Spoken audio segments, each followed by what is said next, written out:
Now we're going to look at the role of wind in creating various landscapes and landforms. So we're going to look at wind processes, which are also known as aeolian processes, and that comes from the Greek ruler of the winds, Aeolus.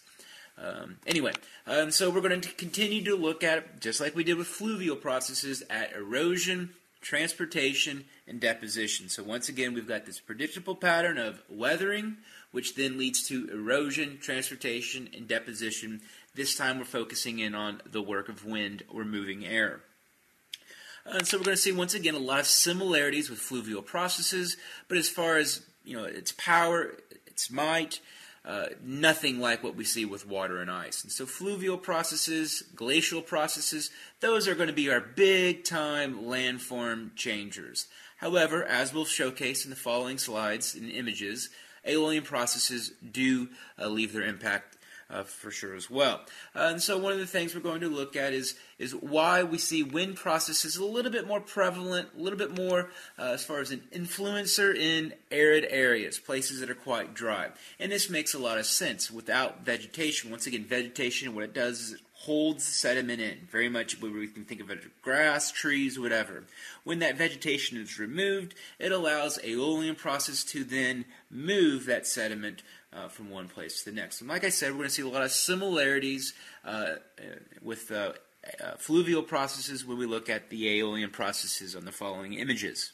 Now let's look at the role of deflation. So deflation is very comparable to hydraulic action when we use that term to describe erosion due to fluvial processes in the previous video. But deflation, key here is removal and lifting of loose, typically weathered particles. And so because wind processes aren't as powerful, it's only going to be loose material, lighter material, sediment that can actually be carried aloft. And so key here is having that loose. It's not going to break away a solid chunk of rock just simply from moving air. Other processes, other erosion processes are at work. But when it's loose, then a little bit more chance of deflation occurs, especially the smaller the size. So once again, we see the idea of removal of vegetation in grassland areas likely lead to deflation of sediment. To actually use that term kind of in a sentence. So one of the things we see deserts, surrounding deserts, the peripheral areas around deserts, we see what we call desertification. So essentially the idea is that the deserts of the world are getting bigger.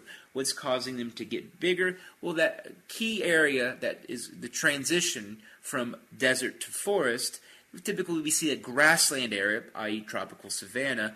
Well, what's happening is the deserts are getting bigger as that grassland area is being removed for various reasons, largely due to increased population growth, which is putting stresses on that transition zone from desert to forest. And so one of the key concerns is desertification, because what's that then do? It increases the likelihood of dust storms. It increases the likelihood of an area essentially becoming useless agriculturally.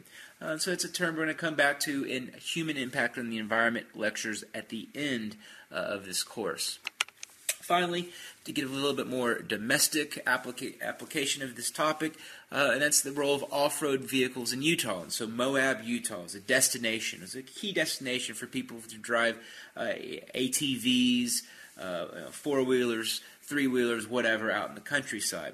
So one of the things that's occurring is trails are developing. Trails in which, I love driving cars, and trails in which off-roaders are using to fly through the desert for recreational purposes. But what's that doing is that's increasing deflation. It's increasing the likelihood of deflation. So this is becoming more of a concern in Utah as people are a little bit more aware of the impact of this industry, tourism, recreation, and its role locally regarding sustainability. Is this a good idea for long term, and what are ways we can mitigate or lessen the impact of these vehicles?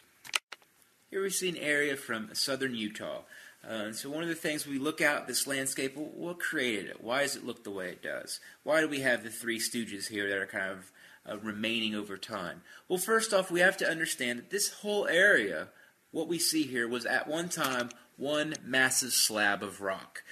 So over time, aeolian processes have removed a lot of that rock. And so what we can see in the upper image there, the upper graph, those diagonal lines is essentially what has been weathered away, eroded away, removed from the area, so that all that remains are the Three Stooges here. So essentially what we got going on are the Three Stooges, these three large pillars of rock, are hardy, sturdy, solid rock, the Chuck Norrises of rock. And over time, they've been able to resist weathering and erosion, but eventually they will also eventually weather and erode away themselves. But this is once again time, millennia. Takes a long, long time for this rock to then weather and erode away. Here we see one of the oldest structures on Earth, on our Earth's surface, and that's Uluru, or Ayers Rock. Uluru is in Australia. It's a very key point for Aboriginal culture. I'll let you read up on all of that. But what we have here is a monolith.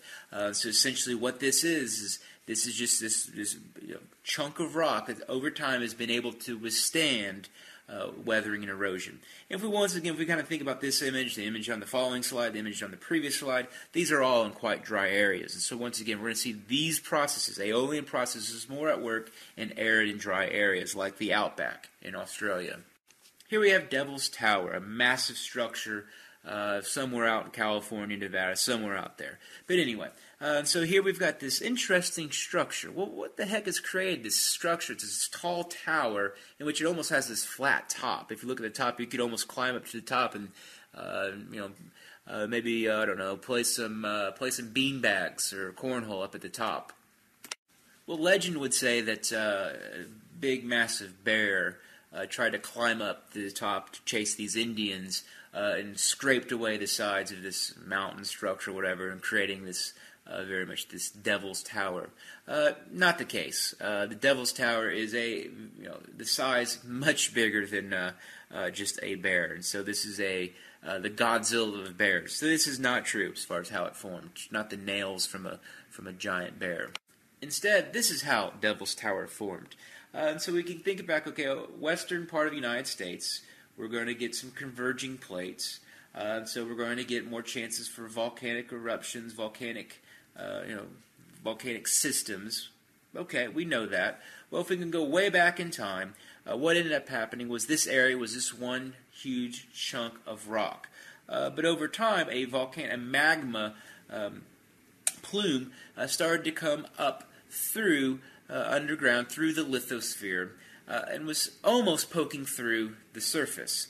What we call this is a volcanic plug, because what ended up happening is this volcano never made it to the surface. So essentially it petered out, it dried out, and so over time this magma, this volcanic plume, hardens, forming this igneous rock. And so essentially igneous rock that's surrounded by a totally different other type of rock. So this is largely, knowing this area, largely a sedimentary rock that we see overlying this volcanic plug. Then over time, aeolian processes go to work and slowly remove that sedimentary rock. Slowly, millennia, lots of time, till we get to the point of what's still revealing. Devil's Tower is essentially that volcanic plug in which aeolian processes have removed the rock around there, and so this Devil's Tower it's hardy rock. It's weathered. It's very much resistant to weathering and erosion. So it's been able to withstand the weathering and erosion. So it remains this tall structure that we call once again a volcanic plug for the 30th time.